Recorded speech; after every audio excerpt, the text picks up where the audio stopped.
Hello everyone. The chapter that we are going to cover today is what is government. This word is something that everybody comes across in our normal life, a government. What is a government is what all we are going to learn today, including some more things. So we'll be learning about the introduction part, government, work of government, need of government, laws and government, because these two things are really integrated with each other, levels of government, types of government, and obviously when we talk about India, we will refer to the democratic form of government. Let's begin now. What do you mean by government? If I talk about the introductory part, then government means something that we have always heard about, which I discussed just now with you. This term we come across every day in our normal day-to-day life.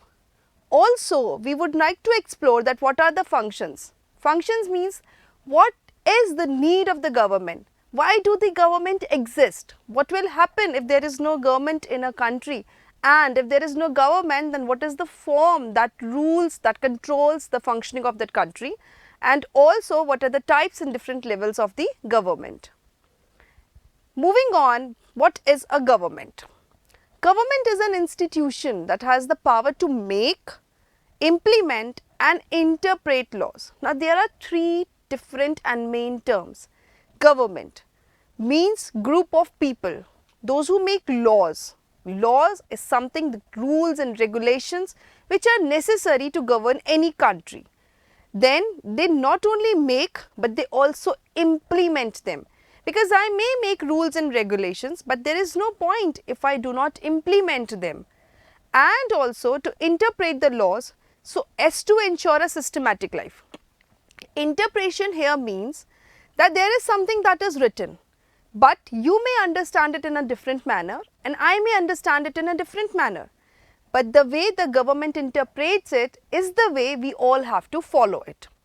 So, who is a government? Government is basically a group of people with the authority to govern a country or a state. Why? Because a government cannot be a single person, because a country is a big thing. We are talking about lots of people, maybe millions of people, those who live in a country. So, to rule them or to govern them or just to manage the things that goes in a country, obviously a single person cannot do that. That is why it is a group of people. In democracy, the people expect the government to work for the welfare because we have chosen them to work on our behalf. That is why we always want them to work for our welfare, because enemies are the ones who work against us.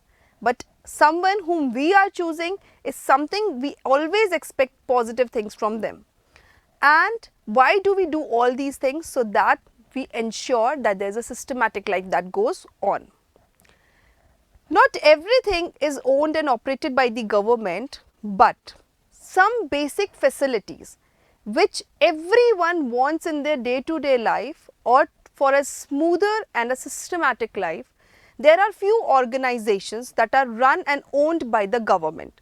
So, as to ensure that these things which are of basic needs, basic necessities are provided to the people of the country. So, examples are the Indian Railways, because crores of people travel in the railways every day. So, to ensure that they are given the proper facilities at cheaper rates, this is owned, operated and controlled by the government. Then the Supreme Court, because there are many levels of judiciary. Then there are local courts, high courts, Supreme Court is the last one, because this is somewhere where the final decision is taken place. And obviously the Bharat Petroleum, where you get the fuels for your vehicles. Next is, what is the work of a government? Obviously, if we have chosen someone, we want them to work. So, we need to explore that what are the works that we expect the government to do. First thing is that the government make laws, because there should be certain rules and regulations to run a country. Now, who is going to make those rules and regulations which we commonly refer as laws? It's the government that is going to do that. To take decisions and to implement them, because if there is a problem that that has come up and the government is looking for the solution, So first they'll discuss that problem, they'll try to find an amicable solution to that, and once they reach to that point, their job is to implement the solution that they have got for the problem. To control and allocate the resources. In a country like India, where we have population, like we are the second most populous country of the world after China, that means any country has resources. Similarly, we also have resources. But what do we do of these resources? To which extent do we allocate them, and where do we allocate them? This ensures the development of a country. Now, for the maximum development, these decisions are taken by the government, and also to protect the territory of the nation, because there are enemies around, those who want to occupy our land.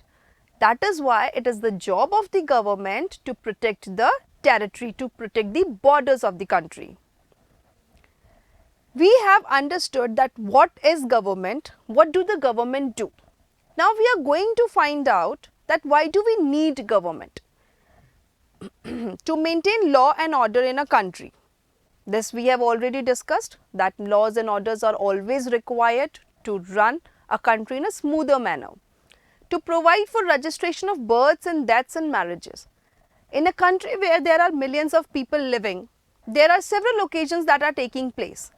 Who is going to keep a record of all these things, that who took birth on this day, who died on this day, who was married to whom?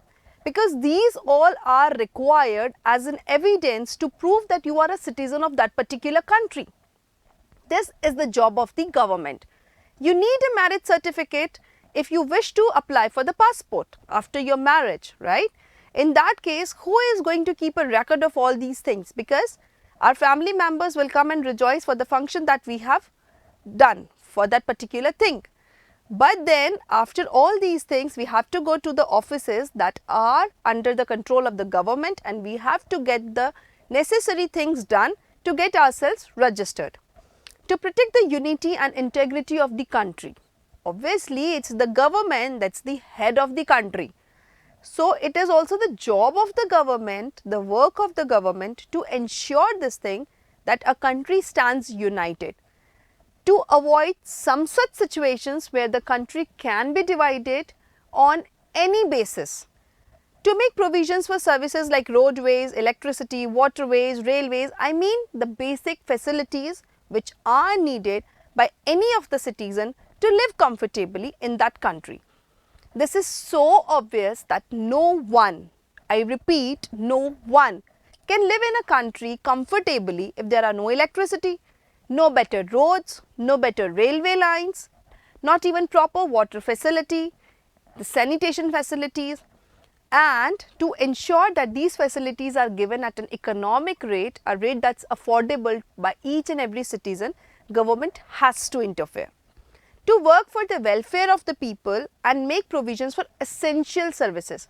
Now this point is something related to the point which we have recently discussed, because if I talk about the water services, the electricity services, the transportation services, that means I am talking about the essential services that are required. And also to defend the country against the foreign aggressions. With this also we have discussed that at times there are neighboring countries which attack because they want to annex the territories, they want to control a portion of our country. So now it is the job of the government to intervene and see that nothing as such happens.